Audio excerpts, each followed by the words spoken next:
जय श्री कृष्णा। राधे राधे। आइए आज भगवान श्री सत्यनारायण के पावन व्रत कथा के दूसरे अध्याय में प्रवेश करते हैं। तो दूसरे अध्याय के मुख्य पात्र को जिस प्रकार है, पहले एक निर्धन ब्राह्मण जिनका नाम सतानंद जी। दूसरे पात्र में भगवान स्वयं एक वृद्ध ब्राह्मण का रूप लेकर के आते हैं। तीसरे पात्र एक काष्ठ क्रेता, लकड़ी बेचने वाला लकड़हारा है। तो कथा कुछ इस प्रकार से प्रारंभ हुई। सूज्य महाराज कहते एक सोनकादिक ऋषि हो जिसने सबसे पहले भगवान सत्यनारायण का उत्तम व्रत किया, उनका इतिहास कहता। काशी जी में एक दरिद्र ब्राह्मण रहा करते थे, निर्धन ब्राह्मण रहा करते थे, जिनका नाम था सतानंद। सतानंद जी अपने नित्य नैमित्तिक कर्म से, और ब्राह्मण का जो धर्म होता है कि एक दिवस में 5 घर से भिक्षा मांगना, तो अपने उसी नियम का पालन करते थे। सतानंद जी रोज प्रतिदिन 5 घर भिक्षा मांगने जाते थे, और 5 घर से जितना भी अन्न प्राप्त होता था उससे से अपना परिवार का और अपना पालन करते थे। एक दिन सतानंद जी भिक्षा मांगने गए, 5 घर भिक्षा मांगी, अन्न का एक दाना भी प्राप्त नहीं हुआ। सतानंद जी मन में बड़े व्याकुल हुए कि घर पर छोटे छोटे बच्चे हैं, भूखे हैं, घर जाऊंगा तो भोजन मांगेंगे, आज तो भिक्षा में कुछ भी नहीं मिला, मैं कैसा पिता हूं जो अपना परिवार का पालन पोषण भी नहीं कर सकता। अपनी इसमें विडंबना के चलते विचलित होते हुए सतानंद जी कब अपने घर का मार्ग भटक करके भगवान के मंदिर पर चले जाते। सामने भगवान को देखा, हाथ जोड़कर विनती करने लगे कि हरि इतना दीजिए जा मैं कुटुंब समाय, मैं भी भूखा न रहूं, साधु भूखा न जाए। सतानंद जी कहने लगे, महाराज हे भगवान, एक छोटा सा निवेदन करने आया हूं, मुझे ज्यादा धन महल वगैरह नहीं चाहिए, बस मेरे घर पर माता अन्नपूर्णा की इतनी कृपा हो जाए कि मैं अपना और अपने बच्चों का पेट भर सकूं। घर पर कोई अतिथि आ जाए, मेहमान आ जाए तो उन्हें भोजन करा सकूं, कोई भिक्षुक आ जाए तो मुट्ठी भर अन्न का दान कर सकूं, बस इतनी कृपा कर देना। कहते कहते सदानंद जी की आंखों से आंसू बहने लगे। सदानंद जी को रोते हुए देखा तो भगवान ने एक ब्राह्मण का रूप बनाया, चंदन का तिलक, हाथ में दंड कमंडल लिए भगवान धरती पर प्रकट होते। सदानंद जी के पास में गए, कहने लगे, सतानंद जी क्यों रो रहे हो, क्या कष्ट है, दुख का कारण बताइए। सतानंद जी कहने लगे, महाराज मैं सतानंद हूँ, काशीपुरी में निवास करता हूँ, मैं भी एक ब्राह्मण, प्रतिदिन भिक्षा मांग मांग करके अपने ब्राह्मण कर्म को करते हुए अपने परिवार का पालन कर रहा हूँ। महाराज मेरी विडंबना यह है कि मैं रोज भिक्षा मांगने जाता हूँ, लेकिन भिक्षा में इतना भी अन्न मुझे प्राप्त नहीं होता जिससे मैं अपना या अपने परिवार का पालन कर सकूं। घर पर छोटे छोटे बच्चे मेरे भूखे हैं, भूख के कारण व्याकुल हो रहे, जब मैं घर पर जाऊंगा तो उनसे भोजन मांगेंगे, और आज तो भिक्षा में कुछ भी प्राप्त नहीं हुआ। मेरी निर्धनता ही मेरे दुख का, मेरी व्याकुलता का कारण है। हे ब्राह्मण देवता, अगर आप मेरी गरीबी को दूर करने का कोई उपाय जानते हो तो बताइए, आपकी बड़ी कृपा होगी। भगवान कहने लगे, सतानंद जी भगवान सत्यनारायण का व्रत कीजिए, भगवान सभी की मनोकामना पूरी करते हैं। सतानंद जी ने कहा, महाराज यहाँ तो जिमने के लिए भी 2 वक्त का भोजन नहीं, आप कह रहे हो भगवान सत्यनारायण की पूजन करूं, तो भगवान सत्यनारायण का पूजन करने की सामग्री कहां से आई, ये पूजन किस प्रकार होगा। भगवान कहने लगे, सतानंद जी भगवान के पूजन करने में द्रव्य की या सामग्री की आवश्यकता कहां होती है, जो भी आपके पास है वही भगवान को अर्पण कर देना, भगवान उसे ही सहर्ष स्वीकार कर लेंगे।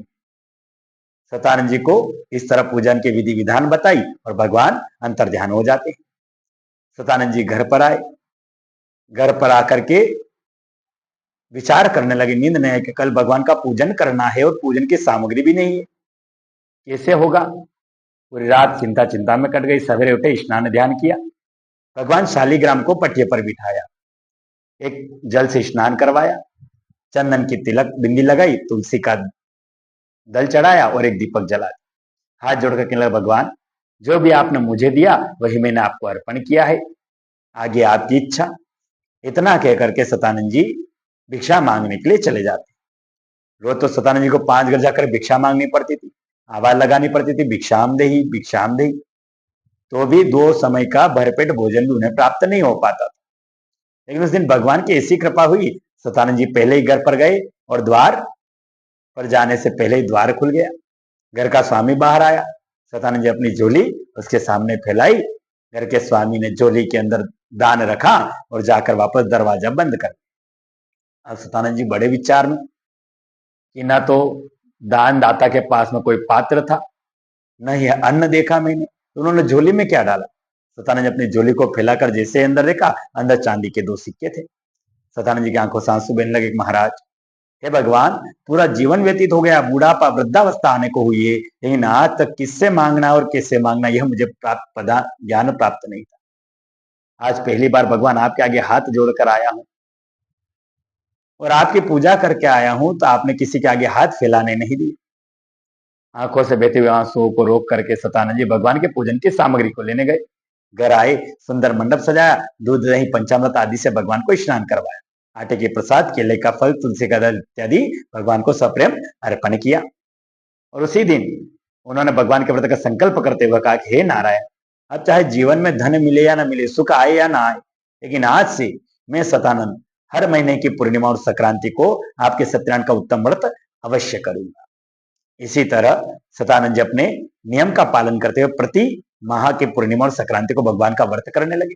धीरे धीरे समय व्यतीत हुआ और जो सतानंद जी प्रतिदिन भिक्षा मांगकर अपना परिवार चलाते थे, आधा पेट भूखा रह करके अपना जीवन व्यतीत करते थे, भगवान सत्यनारायण की कृपा से उन सतानंद जी के घर माता अन्नपूर्णा की कृपा हो जाती, अन्न धन के भंडार भरने लगे।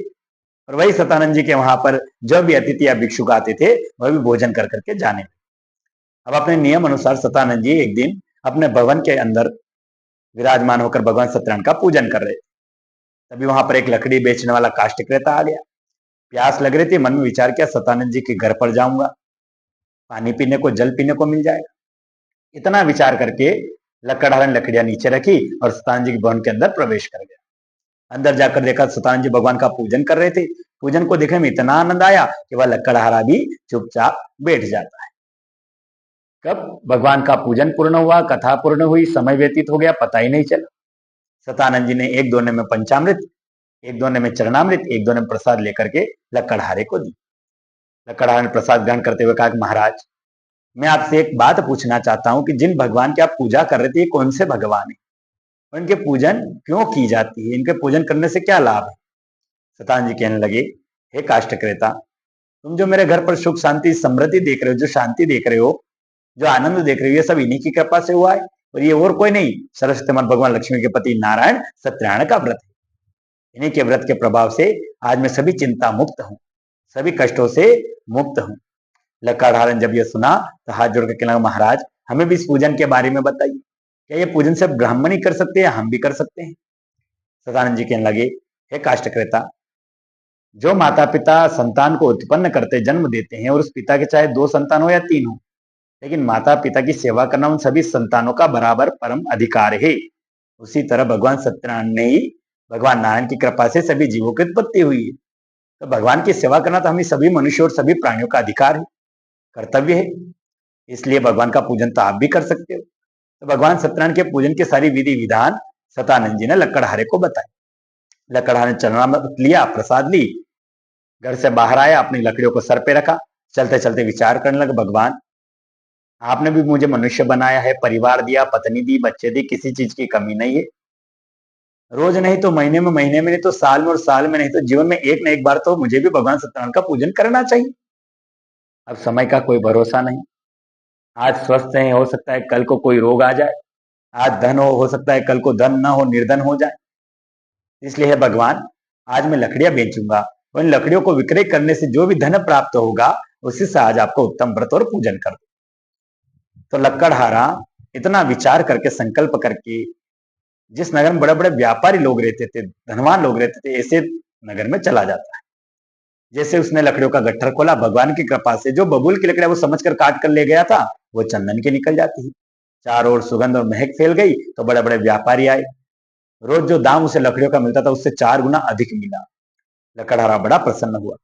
भगवान के पूजन की सामग्री दूध, दही, घी, शहद, शक्कर, गुड़ इत्यादि लेकर के अपने घर पर आया। घर पर आकर सुंदर मनोहर मंडप सजाया, झांकी बनाई, अब भगवान को विराजमान कर दिया। अब विचार करें, जीवन में कभी हमने भगवान का पूजन किया नहीं, तो भगवान का पूजन कैसे किया जाता है, विधि क्या है, तो हमें पता नहीं कि पहले तिलक लगाना है, पहले वस्त्र चढ़ाना है, पहले फल चढ़ाना है। लकड़ा ने कुछ देर विचार किया, फिर मन विचारा हमने नहीं की तो क्या हुआ, पंडित जी ने तो की है। वह सतानंद जी के पास में गया, कहना महाराज, जो पूजन आप सुबह कर रहे थे अपने घर पर, वही आज मेरे भवन पर भी रखा है, आइए दोनों बड़े प्रेम से भगवान की पूजन करते हैं। इतना कहकर सतानंद जी को लेकर के गए। सतानंद जी ने, वो लकड़हारे ने बड़े प्रेम से भगवान सत्यनारायण का पूजन किया। उस पूजन को करने से लक्कड़हारे को इतना आनंद प्राप्त हुआ कि कहने लगा, महाराज एक काम कीजिए, आज से हर महीने की पूर्णिमा को मेरे यहाँ पर भी भगवान का पूजन होगा, तो आप पधारा कीजिए। आपके यहाँ पूजन होगा तो मैं आ जाऊंगा, मेरे यहाँ पूजन हो तो आप आ जाना। इसी तरह वह लक्कड़हारा भी हर महीने की पूर्णिमा को भगवान का व्रत करने लगा, और वह सतानंद जी और लक्कड़हारे संसार के सारा सुख भोगते हैं और अंत में परमधाम वैकुंठ धाम को चले जाते हैं। इति श्री नारद पुराणे रेवा खंडे श्री सत्यनारायण कथायाम द्वितीय अध्याय संपूर्ण। जय श्री कृष्णा, राधे राधे। इसी तरह आगे के अध्यायों को सुनने के लिए हमारे इसी YouTube चैनल पर बने रहिए। जय श्री कृष्ण।